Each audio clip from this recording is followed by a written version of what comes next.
I was 72 years old, and the only person I trusted just hit me and ran away with nearly $500,000. Have you ever had a moment where your brain just refuses to catch up? That was me. Before we continue, please hit the like button, subscribe to the channel, and turn on the notification bell for updates. Standing there, in the middle of a small convenience store, my cheek still burning, my hand still half raised in confusion. The door hadn't even finished swinging shut yet. Everyone saw it. The cashier froze behind the counter, her mouth slightly open. A man near the fridge stopped mid-step, a bottle still in his hand. No one spoke. No one moved. And me? I didn't chase her. I didn't scream. I didn't even fully understand what had just happened. Because the person who hit me wasn't a stranger. It was Maribel Thorne, 71, my closest friend for nearly 4 decades. The woman who had sat beside me at hospital beds.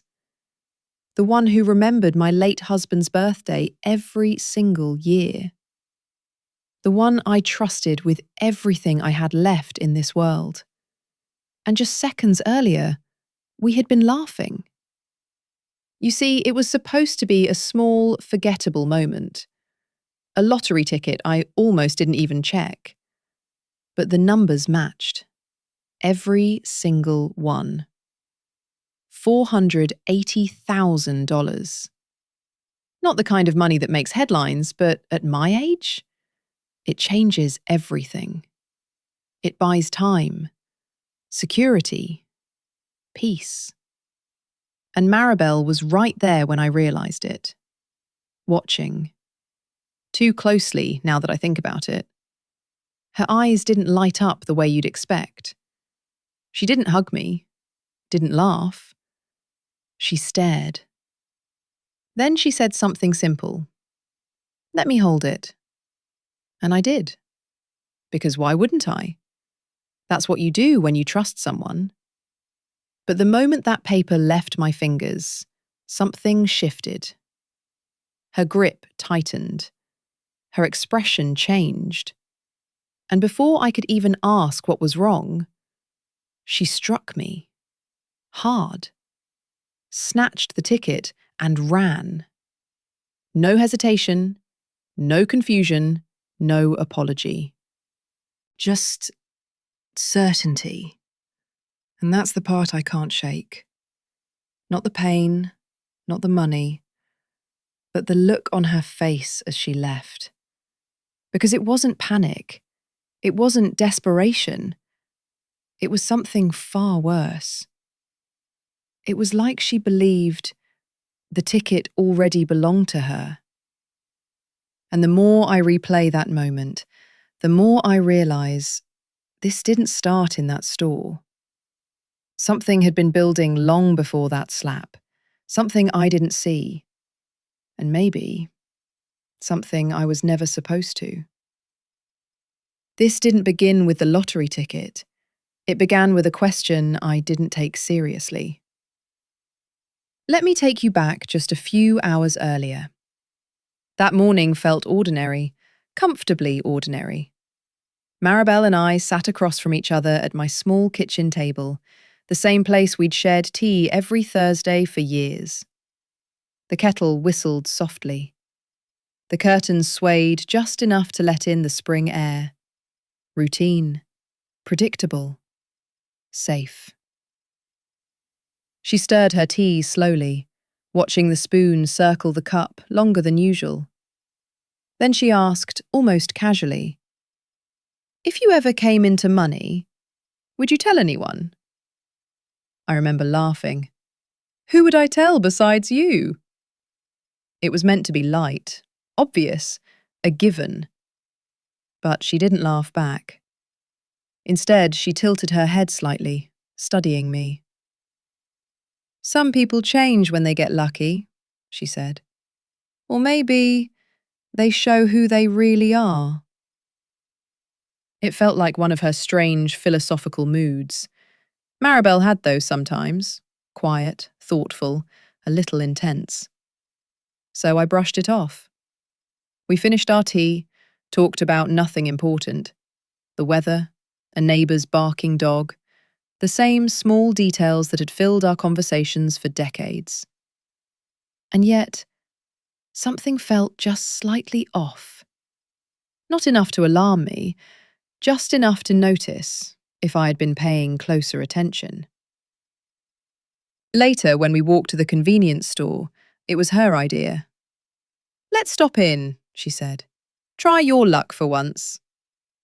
That alone should have surprised me. Maribel never cared for lottery tickets. She used to call them hope sold on paper. But that day, she insisted. Inside the store, I hesitated near the counter. I almost didn't buy one. "Go on," she nudged. "What's the harm?" So I did. One ticket. That's all it took. When I scratched it and scanned the numbers, my breath caught in my throat. My fingers trembled slightly as I checked again. And again. Every number matched. I turned to her, barely able to speak. "Maribel, I think..." But she was already staring at the ticket. Not at me, at the ticket. Her eyes were sharp, focused, calculating in a way I had never seen before. "Let me hold it," she said. There was something in her voice. Not excitement, not joy. Control. Still, I handed it over. Because after 38 years, you don't question trust. But the moment it touched her hand, her fingers tightened. Too tight. And in that instant, before the slap, before she ran, one detail became painfully clear in hindsight. She had already positioned herself right next to the exit, before I even knew I had won. It wasn't panic, it was preparation. That thought didn't hit me immediately. At first, everything blurred together. The sting on my cheek, the sound of the door, the silence of the people around me. Then the questions started. "Ma'am, are you okay? Should we call someone? Did you know her?" Did I know her? I almost laughed at that. "I've known her for nearly 40 years, I said, my voice steadier than I felt. The police arrived faster than I expected. Maybe someone had already dialed while I stood there trying to make sense of it all. I explained what happened. Slowly. Carefully. Like if I chose the right words, it might sound less real. But it didn't. Because the facts were simple. She hit me. She took the ticket. She ran. Then came the part I wasn't ready for. "Let's check the cameras," one of the officers said. The footage didn't lie. There we were, standing at the counter. Me, confused and hopeful. Maribel, quiet and still. Too still. They rewound it, paused, zoomed. And that's when something shifted. "Roll it back further," the officer said. The cashier frowned. "She was here earlier today." My stomach dropped. Earlier? The footage switched. There was Maribel, alone. Hours before we ever walked in together. She stood at the exact same counter, buying lottery tickets, multiple, scratching them right there, losing, every single one. You could see it in her posture, the tightening shoulders, the way her jaw set slightly with each failed ticket. Then she looked up, not at the cashier, at the door, as if she was already thinking ahead. Back in the present, the officer glanced at me. "Did she suggest coming here?" "Yes," I said quietly. That word echoed louder than anything else. Yes. This wasn't random. This wasn't sudden. This had layers. But it got worse. They tracked her movements after she left the store. She didn't disappear into some alley. She didn't run aimlessly. She went straight to a bank. Not to hide. Not to think. To act. And when they contacted the bank, the response made the room go completely still. She tried to claim the ticket, the officer said. My chest tightened. Tried. She reported it as hers. Just like that. No hesitation, no confusion, ownership, as if she truly believed it. Then my phone buzzed in my hand. Unknown number. A voicemail. I don't know why, but I played it right there. Her voice came through calm, clear, almost gentle. You weren't supposed to win. That was it. No apology, no explanation, just that one sentence. And suddenly, this wasn't just about money anymore. Because the question wasn't, why did she take it? It was, what did she mean? I wasn't supposed to win. You weren't supposed to win. I must have replayed that voicemail a dozen times. Each time I expected to hear something different, a hidden meaning, a second sentence, anything that would make it make sense. But there was nothing else, just her voice. Calm, certain, not angry, not panicked, certain. And that's what unsettled me the most. What does someone mean when they say, you weren't supposed to win? By the time we arrived at the station, the situation had already shifted from confusion to something heavier, more deliberate. Maribel was there, sitting upright, hands folded neatly in her lap, like she had been waiting. When she saw me, she didn't look ashamed. She didn't look defensive. If anything, she looked relieved. Why? I asked, before anyone could stop me. Why would you do that? She held my gaze, steady and unflinching. Because it wasn't yours. The room went quiet. One of the officers stepped in, trying to guide the conversation, but Maribel didn't resist. She didn't deny anything either. Yes, she said plainly. I took the ticket. No hesitation, no excuses. But then, she added something that changed everything. I've been playing those numbers for years. I frowned. What numbers? She leaned forward slightly. Our numbers. That word hung in the air. Ours. She began listing them, not randomly, but with precision. Dates, moments, the day we first met, the year my husband passed, the address of the old building we used to live in. Every number on that ticket tied to a shared memory. My chest tightened as the realization crept in. You built those numbers? I asked. For decades, she said quietly. They were never random. Suddenly, her earlier questions made sense. The way she watched me, the way she insisted I play. You think that makes it yours?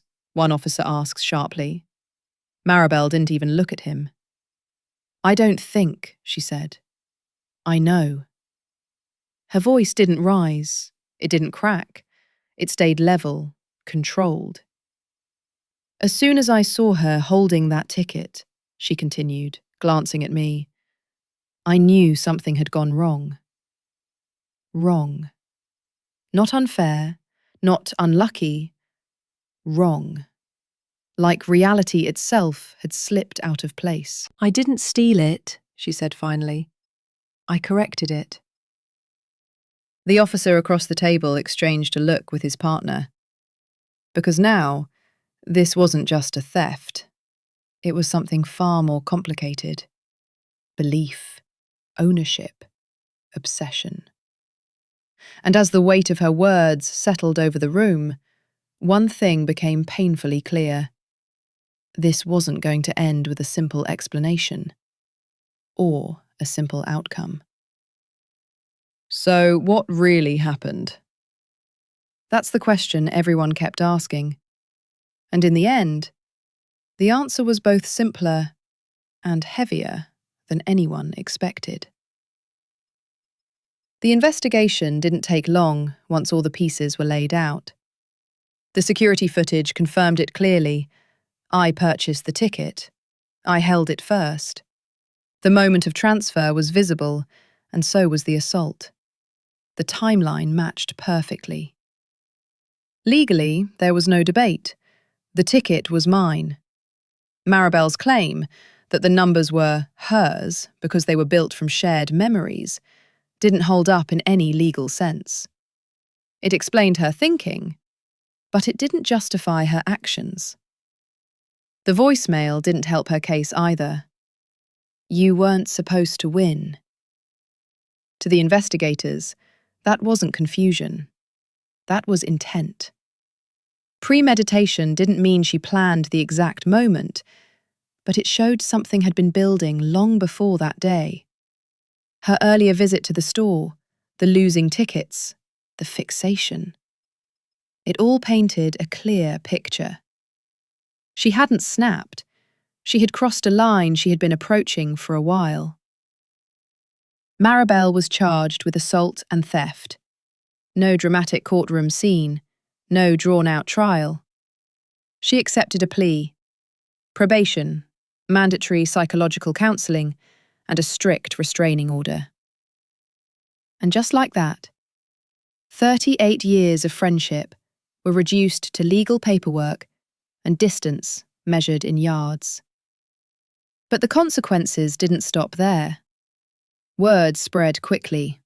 It always does. Neighbours whispered. Some avoided me, unsure what to say. Others asked too many questions. A few, quietly, wondered if there was more to the story. As for Maribel, she became a kind of silence in the community. Not talked about directly, but never forgotten either. And me? I claimed the money. But it didn't feel the way I imagined it would. There was no excitement, no celebration, just a quiet understanding that something had ended.